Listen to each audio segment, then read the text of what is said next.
Welcome back. We're going to do lesson 1-3, talking about real numbers and the number line.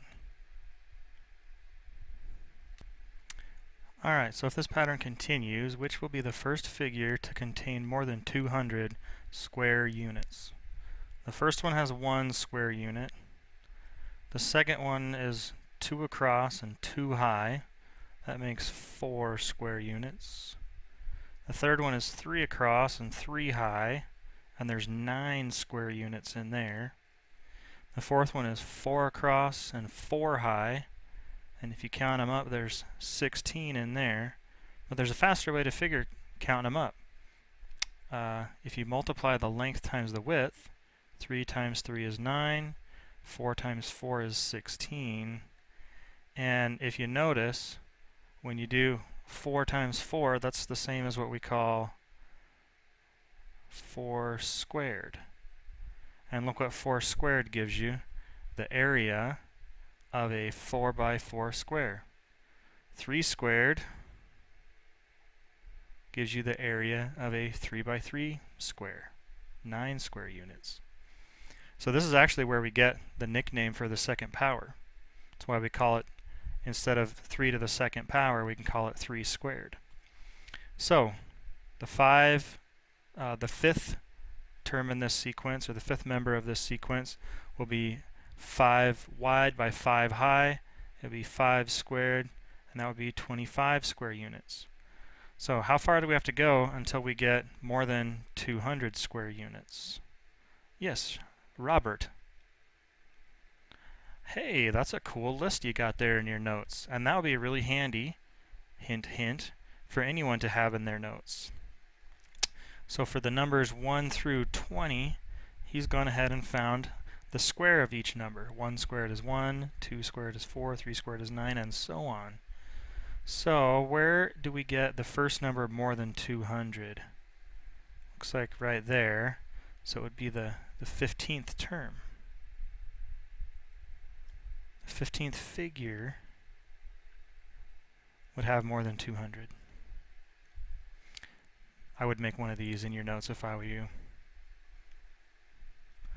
Alright, so here's a concept. A number A is a square root of a number B if A squared equals B.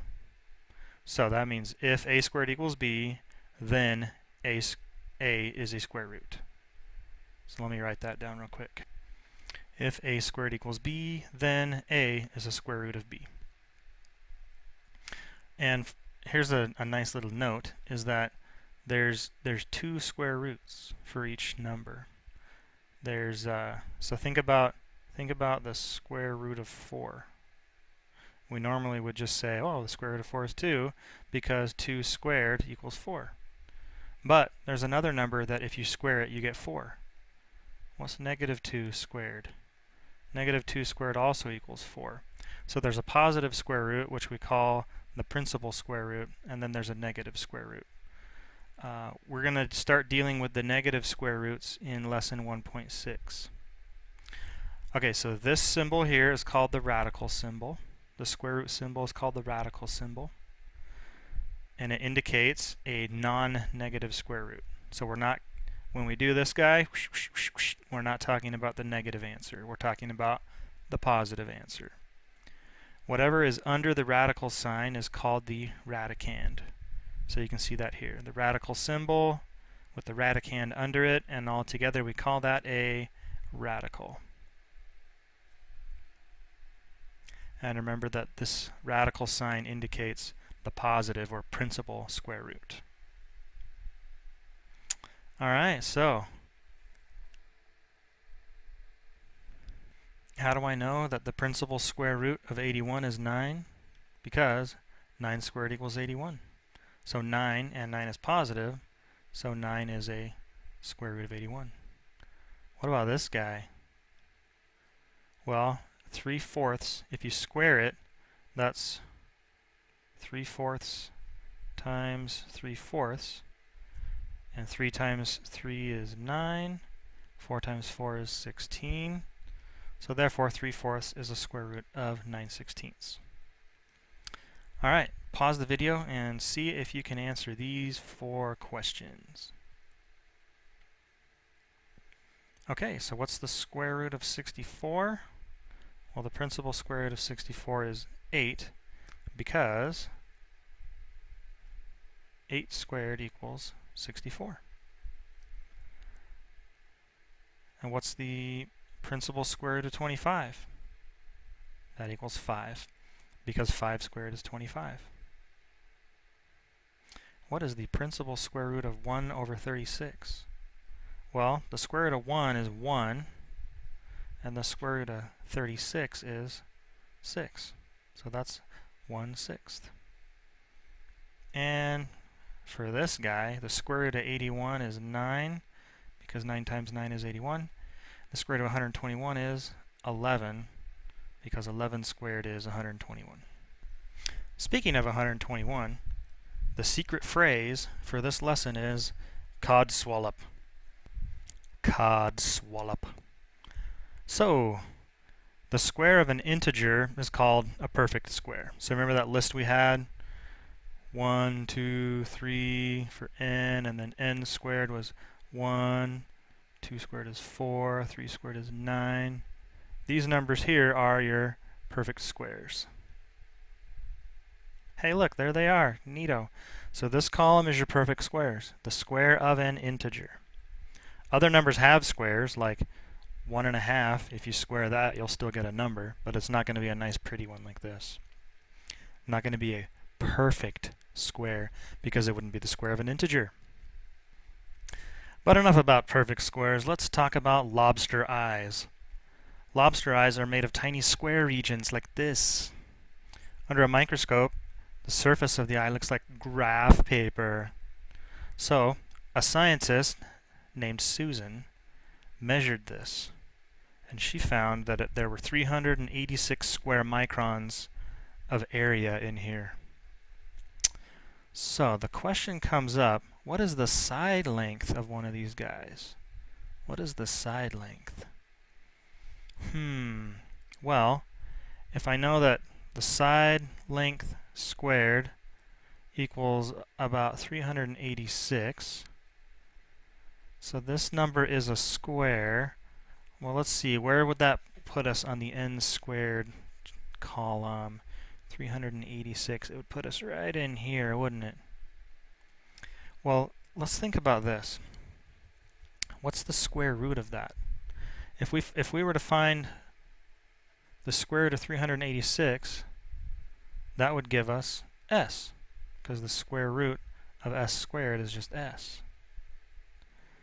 Well, we can think about this chart in another way. We can think about it as not being a number and then you square it to get this number. We can also think about it as, if this is our numbers, we can take the square root and get this number. So the square root of 386 would fall somewhere between 19 and 20. So, but which one's it closer to? Well, 386, how far away from 400 is that? We can answer that by saying 400 minus 386. It's 14 numbers away from 400. So 14 numbers away. But then how far is it away from 361? We can answer that question by doing 386 minus 361. 25 units away from 361. So we were 25 units away from 361 and only 14 units away from 400. That means it's closer to 400 than it is to 361, which tells us that the square root that we're looking for is going to be closer to 20 than it is to 19. Now another way we could do it is with a magical calculator. We could say, hey, 386, what is your square root? And the calculator would tell us it's 19.6468827 forever. And that's an irrational number because it's a non-repeating and non-terminating decimal. But we'll round it, and since it says to the nearest micron, we'll say that it's about 20. 20 microns. Cool, huh? All right, see if you can pause the video and see if you can figure out what is the value of the square root of 34 to the nearest integer. Welcome back. Did you figure it out? Well, the square root of 36 is 6, and the square root of 25 is 5, and the square root of 34 is pretty close to the square root of 36. So that tells me it's going to be pretty close to 6. So I'm going to say that equals about 6. And I don't just draw a perfectly straight equal sign because I want this to be approximately equal to 6. It's about 6. It's not exactly 6. And if we were going to do that calculator style, we would do 34, take the square root, 5.8 would round to, what did we say? 6. Fantastic. Now let's talk about sets and numbers. A set is just a well-defined collection of objects. Today we're going to be talking about sets of numbers. Each object or each number is an element of the set. A subset is like a smaller group of those elements or numbers that are all in the bigger set. You can list the elements of a set inside braces, curly braces, like sideways mustaches. A rational number is any number you can write in the form a over b, where a and b are integers. And b doesn't equal 0 because you're not allowed to divide by 0. So any number that you can write as a fraction of integers is a rational number. Another way to recognize them is it's a decimal that is terminating decimal, like 5.45, or a repeating decimal, like 4.166666666 forever. They could have picked a different number to write 3 times, right? Come on. You can write it as 0.416 with a line over it. That means it repeats that 6 forever. If it repeats forever, or if it terminates, it's a rational number. Because as you'll realize, 5.45 is really 545 over 100. And 0.416 is something over 3 with a 3 in it. Because if you think about the fraction 2/3, the decimal is 0.6 repeating. So anytime you have a 6 repeating, that means there's something's getting divided by 3 somewhere. Anywho, what are natural numbers? Natural numbers are what you would naturally think of as numbers, the things you count with. Like count your fingers, 1, 2, 3, 4, 5. Those are natural numbers. Whole numbers is basically the natural numbers with a whole in front. So we count 0 along with the counting numbers in the whole numbers. Integers, it's got the whole numbers plus all the negative integers, or we can call these the opposites of the natural numbers. An irrational number is a number that cannot be represented as the quotient of 2 integers. And in decimal form, they do not terminate or repeat. So irrational numbers do not terminate or repeat. So here's an example. 0.10, 100, 1000. Each time you get another 0 in between the ones. That's never going to repeat. That's irrational. Pi, 3.1415926538. It just goes on forever and ever and ever, but it never repeats. That's irrational. Some square roots are rational numbers, but most are irrational numbers. We play with the rational ones a lot because they're fun to play with. Like this, square root of 4 is 2. Yay, those are fun to play with. Square root of 25 is 5. Yay, that's fun to play with. But square root of 3 is not as fun to play with because it's a big nasty decimal, and that's irrational.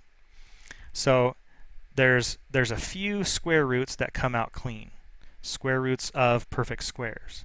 But every other number, like square root of 3, square root of 10, square root of 15, any square root of a number that's not a perfect square is irrational.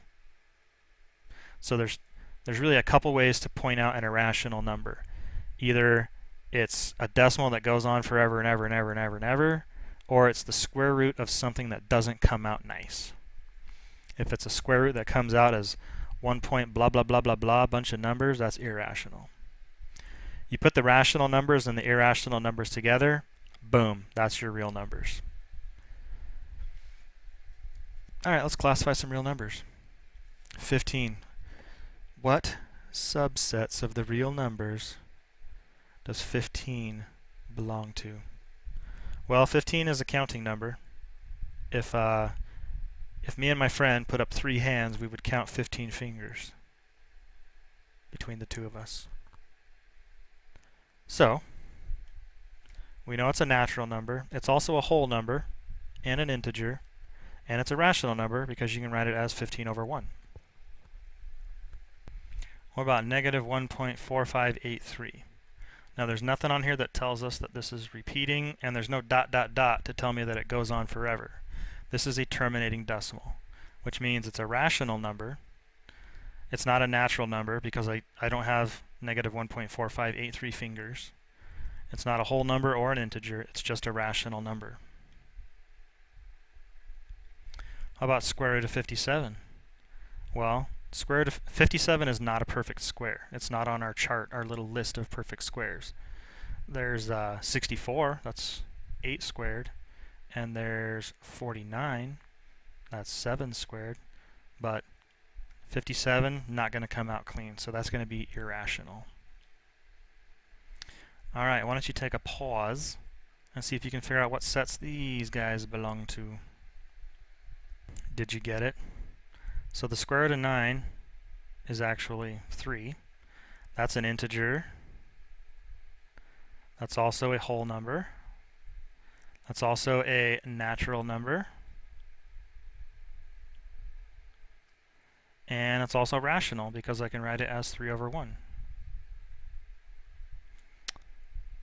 The only other possibility is, so that's all these. It's natural, it's whole, it's integer, and it's rational. The only thing it's not is irrational. Well, that'd be 3 over 10. That is not a natural number because I don't have 3 over 10 fingers. 3/10 of a finger, maybe if I had a bad accident with a saw, but that doesn't count. It's not a whole number, it's a fraction. It's not an integer, but it is rational. It is the ratio of 2 integers. So that is just a rational number. Negative 0.45. Well, it's not a natural, whole, or integer number. It is a decimal that terminates, so that makes it a rational number. And the square root of 12, square root of 16 is 4, and the square root of 9 is 3, and there's no integer in between those two that could give us the square root of 12. So that's going to be 3 point something something something forever, which is irrational. So square root of 12 is irrational. Don't be irrational. What's an inequality? Well, it's kind of like an equation, except instead of being a mathematical sentence that says two things are equal, it's a mathematical sentence that compares the values of two expressions using an inequality symbol like less than, greater than, less than or equal to, greater than or equal to. What is an inequality that compares the numbers square root of 17 and 4 1/3? I'll tell you something. It's going to be handy to have a number line ready. Number lines are good things for comparing real numbers. So what about this square root of 17? If we punch that in the calculator, we get 4.12310. So if I say this is the square root of 17, it's about 4.12 something, right? Da da da da da. Well, what about 4 1/3? 4 1/3 is 4.3 repeating. So 4.3 repeating would be to the right, 4.3. This is 4.1. 4.2 would be somewhere around here. Then 4.3 would be around here. So it looks like 4.12 is less than 4 1/3.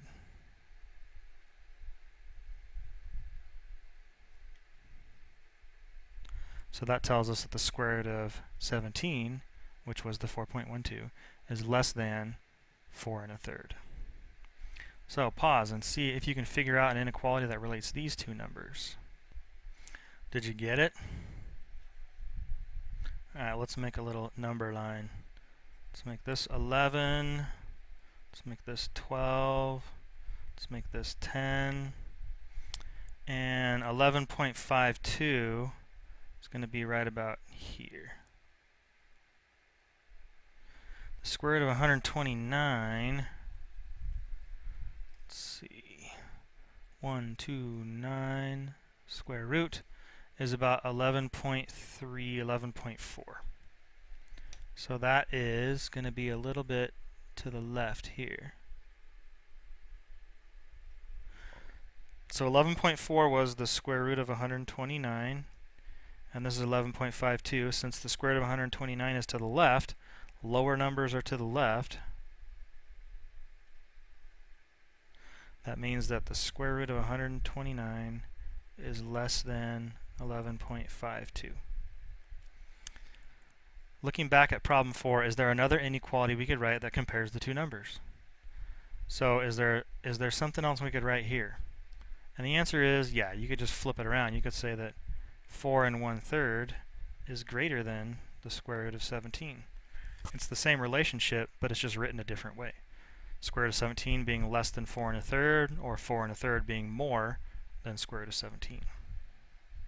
Okay, so what is the order of square root of 4, 0.4, blah, blah, blah, from least to greatest? Least to greatest. Well, a number line might help. Let's first, so we got all the same numbers in here, right? Square root of 4 is 2. We got negative 2/3, square root of 2, and negative 1.5. So I'm going to call this 0, 1, 2, negative 1, negative 2. Alright, I got 2 is right here. I'll call that the square root of 4 because that's how we're supposed to write it. What about 0.4? That's a little bit less than halfway between 0 and 1. So there's our 0.4. Negative 2/3.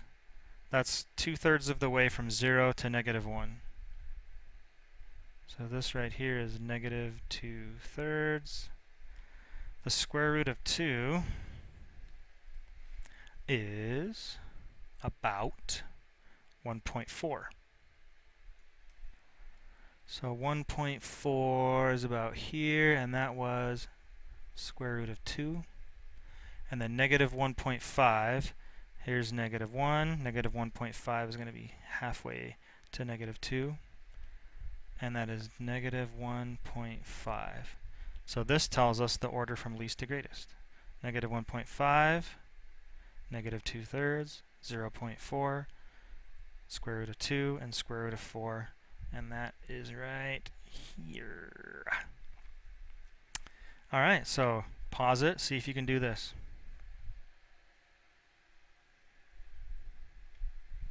Alright, let's check it out. Let's see, square root of 9 is 3. We got a negative 2 and a 3.5. Negative 7 over 2. So if we go 0, 1, 2, 3, 4, negative 1, negative 2, negative 3. Alright, 3.5 is 3.5. That's right here. Negative 2.1 is a little bit past negative 2. Square root of 9 is 3.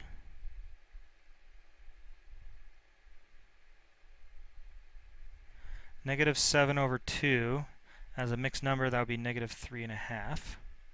So probably right about here. Negative 7 over 2. And then the square root of 5 is 2.2 approximately. 2.2, there's about 2.5, so 2.2 is probably around here. And that was our square root of 5. So the order is -7/2, -2.1, square root of 5, square root of 9, 3.5. Hey, we're done. I hope you learned something about real numbers and the number line. Talk to you later. Bye-bye.